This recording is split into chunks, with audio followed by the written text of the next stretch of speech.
Hello, good morning, everyone. Gab here, market analyst from SmarTrade. So let's have our daily briefing for today. So let's have our market recap on yesterday's data. So first things, we have the trade balance for Germany for the month of March.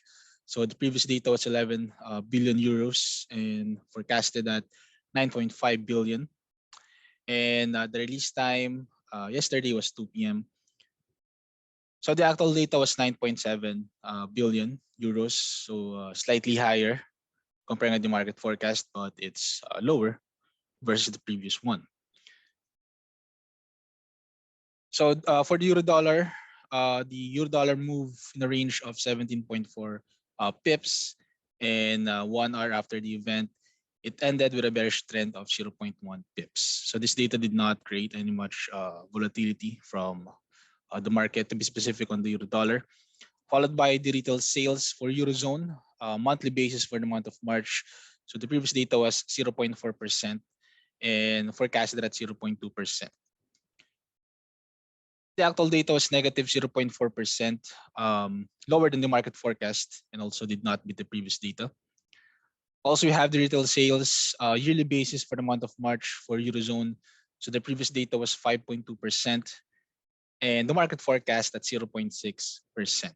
So release time, same thing with the monthly basis, 5 p.m. So the actual data was 0.8%.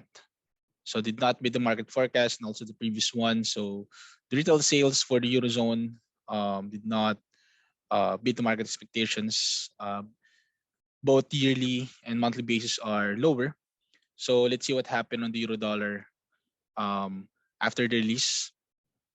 So as you can see here, based on the volatility of the market, so 67% the price of the euro dollar move on the bearish side and 33% more on the bullish side. So bearish movements are dominant right after the release of the data, and based on the ATR, or the average tool range, the move of the euro dollar was 16.57 pips on an average based on the ATR.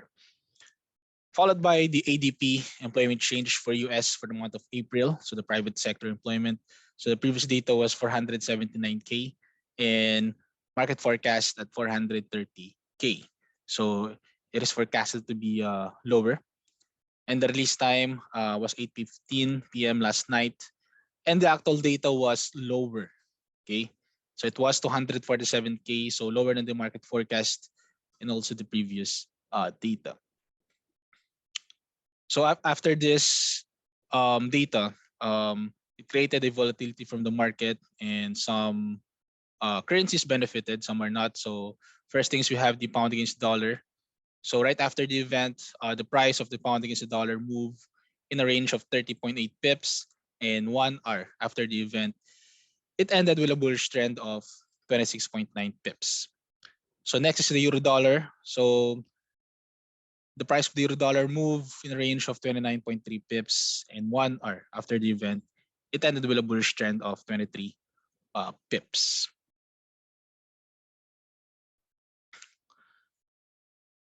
Next is dollar yen. So dollar yen move in the range of 23.7 pips.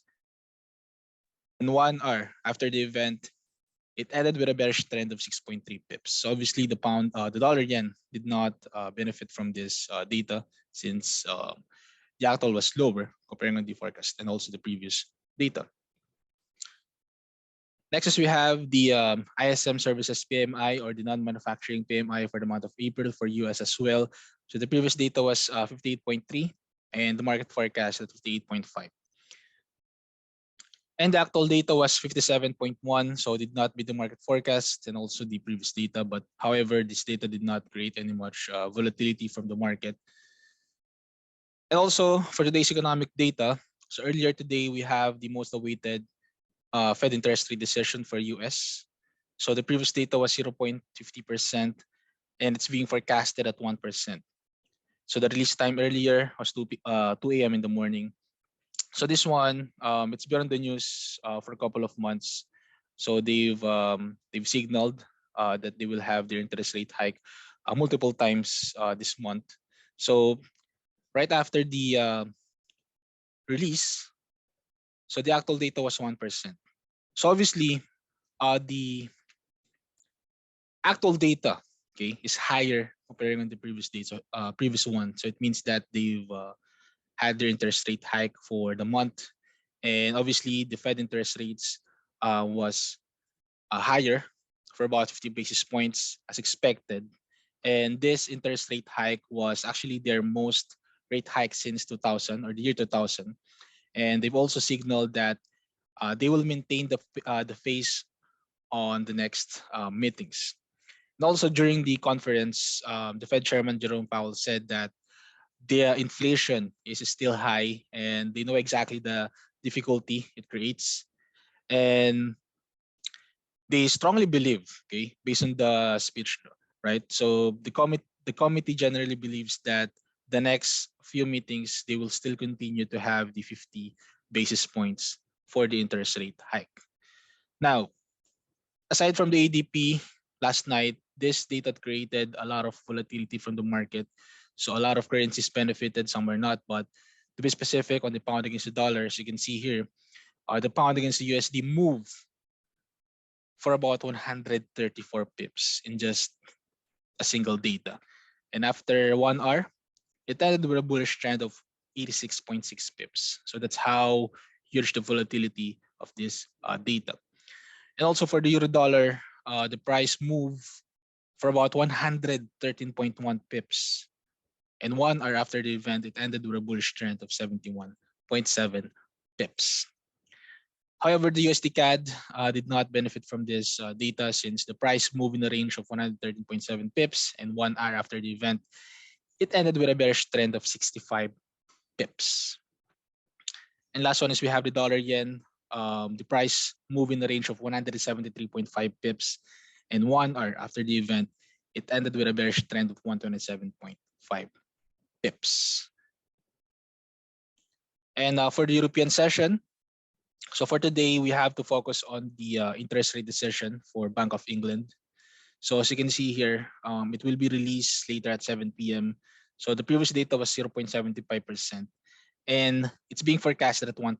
So it means that if the actual data is exactly at 1% or higher than 1%, so it means that they will have the rate hike as well.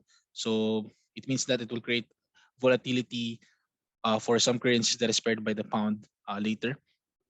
And also for the US session, we have to focus on the initial jobless claims for this week later at 8:30 p.m. So the actual data or the previous data was 180K and it's being forecasted 182K. So let's see what will happen later. So definitely, aside from the dollar currencies, all currencies that is paired by the pound, so it will create a volatility later on since they will release their interest rate decision. And for our key product for today, of course, we have the pound against the USD. So as of the moment, during the Asian session, the current price is around the 1.2574. But for today's support, we can look for 1.25 and also the 1.238 for the extension, and also for resistance, 1.26 and 9 and 1.27 and 6, respectively. All right, thank you everyone for joining our daily briefing. Stay safe and have a great day.